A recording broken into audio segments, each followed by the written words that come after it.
네, 지난해 마지막 날이었습니다. 지난달 31일이었죠. 광주의 한 아파트에서 어머니가 버린 담뱃불이 화마로 번져 어린 3남매가 안타깝게도 목숨을 잃었습니다. 네, 법원은 조금 전 엄마 정 씨에 대한 구속영장을 발부했는데요. 구체적인 경찰의 수사 상황과 전망 노영희 변호사와 함께 짚어보겠습니다. 어서 오십시오.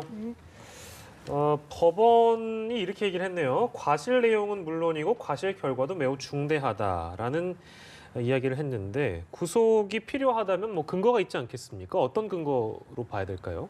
이제 과실치사든 뭐 고의든 간에 사람이 예. 사망한 사건에서는 일반적으로 구속 수사하는 것이 원칙인데요. 예. 지금 이 경우에는 이제 엄마가 아이들을 죽게 만들었다는 점에서 일반 다른 사건하고 조금 달라서 예. 사실은 이게 반드시 구속이 필요한지 여부는 조금 생각해 봤어야 될 문제이긴 합니다. 그러나 아마도 이제 이 친모가 이제 말을 자꾸 바꾸고 번복하고 예. 그다음에 그 심리 상태가 사실은 안정적이지 않는 상태인 것 같기도 하고 이런 여러 가지 것들이 이제 복합적으로 작용을 한 데다가 중대한 결과가 발생한 상황에서 이 사람을 풀어주게 되면 증거인멸이나 도주 우려가 있다라고 판단을 해서 아마도 그 영장이 발부된 것 같습니다. 예. 네. 그리고 당초 경찰이 친모의 구속 여부와 별도로 이제 총력을 기울이겠다 이런 얘기를 했는데 앞으로 경찰 수사 방향 어떤 식으로 이루어져야 될까요? 그러니까 현재 이제 이 정모 씨, 그러니까 이 어머니의 이제 정모 씨라고 하는 사람에 대해서 나온 혐의는 두 가지예요. 중과실치사죄하고 중실화죄인데 중과실치사든 중실화죄이든 전부 다 고의가 없는 그냥 잘못해서 실수를 했다 이런 범죄거든요. 네. 근데 사실은 이런 실화의 가능성보다는 방화의 가능성에 지금 사실은 무게를 조금 두고 보는 부분이 하나가 있고. 방화요? 예.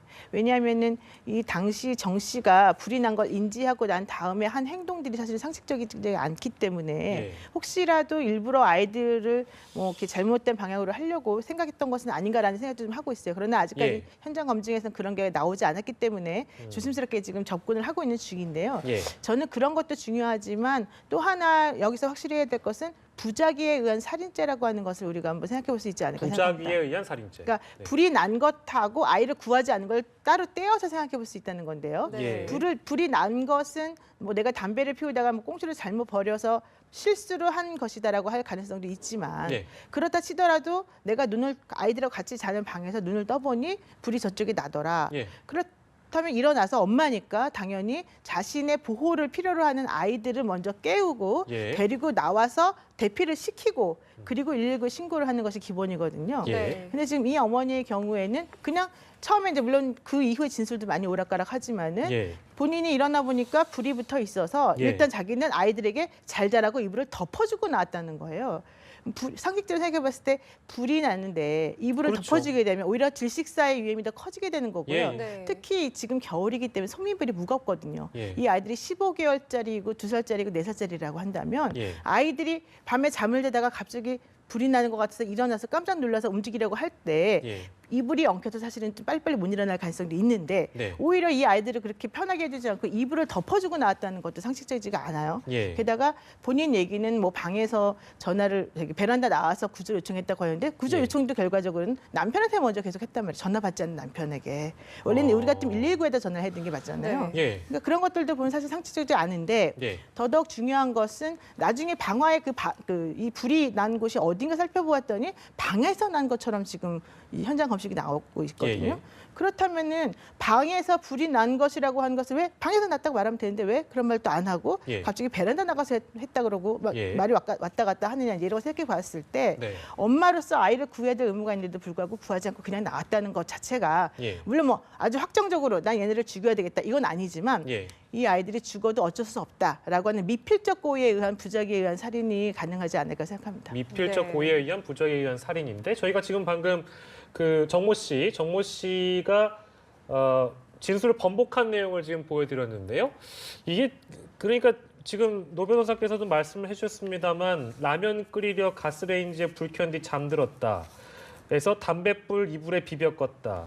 손으로 다시 뭐 담뱃불도 손으로 튀겨 끈 뒤에 담배꽁초를 이불에 던졌다라든지 베란다로 신고하려고 베란다로 뛰쳐나갔다라는 부분도 보면 남편에서 남편 친구 또 112 상황실 순서로 전화를 한 다음에 베란다로 나갔다. 그러니까 진술만 놓고 봤을 땐 굉장히 미심적인 부분들이 많은 상황이네요. 그러니까. 그렇죠. 이제 이 엄마는 처음에 불이 어떻게 났으니까 물어보니까 라면 끓이려고 가스레인지 불 켠 뒤에 내가 안 끈 것 같다 이제 이러고 이런 식으로 말을 했단 말이에요. 예. 그런데 네. 요즘은 어떠한 식으로 불이 났는지를 너무 이 과학적으로 잘 밝혀낼 수 있기 때문에 예. 확인을 해보니까 가스레인지 불 켠 흔적이 없다는 거예요. 그래서 그게 아니라고 말하니까 그때서 다시 말을 또 번복합니다. 예. 내가 담뱃불을 아마도 이불에 비벼 끈 것 같다. 예, 근데 예, 예. 내가 평상시에 이불에다가 비벼 끄는 습관이 있다 이런 얘기를 했어요. 네. 그래서 또 경찰이 뭐라고 얘기하냐면 그런데 이상하다. 그렇다고 하면 그 이불이 작은 방 입구 쪽에 있다고 그랬는데 그리고 너가 일어났을 때에는 불이 작은 방 안에 들어오지 않았다고 했었었는데 네. 이번에 보니까는 방에서 불이 난 것처럼 보인다. 예, 이렇게 예. 또 물어보니까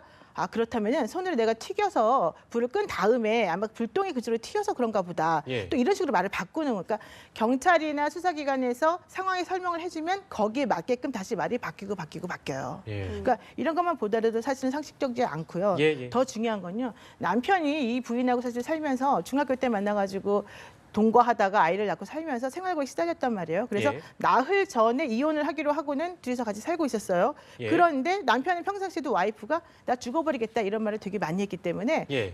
와이프가 그런 말을 해도 전혀 신경 쓰지 않는 남편이었던 거예요. 아. 그래서 이 남편이 PC방에 있을 때 여자분이 계속 전화했는데 안 받아요. 일부러. 예, 예. 하도 안 받으니까 이 부인은 남편의 친구에게 전화해서 전달해달라고 하고 예. 그때서야 119에 신고하거든요. 그러면 남편이 원래 안 받는 성격인 걸 알면 당연히 다급한 상황에서 예. 119에 먼저 신고를 해야죠. 네. 네. 그리고 또 다른 사건으로 한번 넘어가 볼까 하는데요. 고준희 양 사건이죠. 지금 국민의 공분과 안타까움을 자아내고 있는데 경찰 수사가 계속 진행되고 있습니다. 친부는 준희 양이 숨지기 전에 폭행을 했다는 사실을 털어놨고요. 이를 포함해서 현재 경찰 수사 진행 상황 어떻습니까? 현재는 지금 그 말이 서로 간에 안 맞는 부분이 있어요. 처음에는 이 내연녀라고 불리는 그 여자분하고 예. 그다음 내연녀의 어머니하고 고 씨, 친부인 고 씨 세 명이 말이 비슷했는데 네.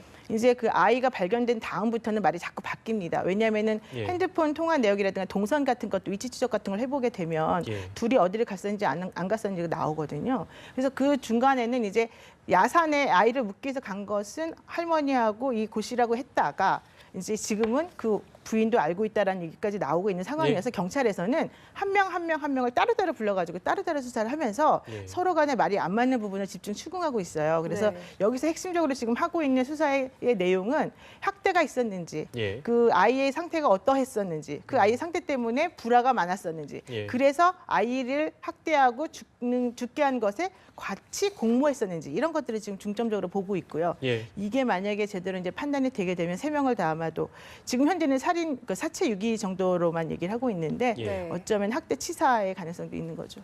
글쎄 이거를 거의 뭐 인면수심의 행태라고 봐야 되는 상황인데 결국에는 이제 형량의 문제가 좀 남습니다. 예상되는 형량이 어느 정도 될까요?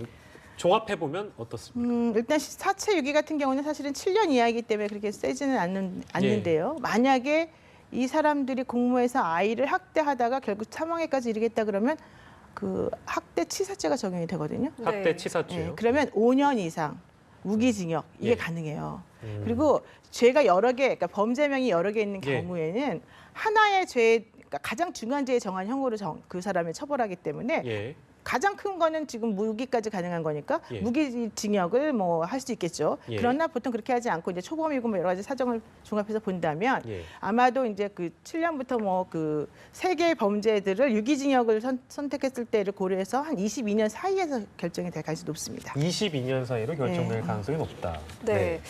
그리고 또 한편 이 주택가 골목에서 뭉텅이로 7만 2천 달러가 발견이 됐습니다. 알고 보니 돈 주인이 화가 나서 순간적으로 돈을 버렸다고 하는데 예. 구체적으로 어떤 내용인지 좀 설명 부탁드릴게요. 근데 주택가 골목에서 7만 2천 달러 아주 빳빳한 새 돈이었다고 합니다. 그 뭉텅이로 돼 있는 예. 7만 2천 달러가 발견이 되어서 그걸 발견한 사람이 파출소에 갖다 주었어요. 예. 그래서 집주인이 이 돈의 주인이 누군지 찾았는데 예. 연락을 해보니까 나는 화가 나서 그 돈을 버린 거다. 화가 네. 나서 돈을 버렸다고요? 예, 화가 나서 버린 거고 나는 이 돈에 대해서 소유권을 갖고 싶지 않다. 이렇게 그러니까 나는 화가 나서 버렸으니까 이 돈을 누가 가질지 관심이 없다는 얘기인가요? 네, 그런 식으로 지금 얘기를 하고 있고요.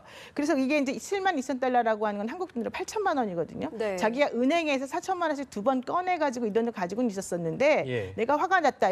근데 왜 화나는지 사실 밝혀지진 않습니다. 네. 그리고 화가 났는데 나 이 돈 가지고 싫으니까 마음대로 해라 이렇게 얘기를 한 거예요. 예. 근데 이제 이런 식으로 이제 돈의 소유자가 6개월 안에 찾아가지 않는다면 그 원래 돈은 이제 국고에 기속이 되거나 예. 그 돈을 찾은 사람이 사실 가질 수가 있는 거예요.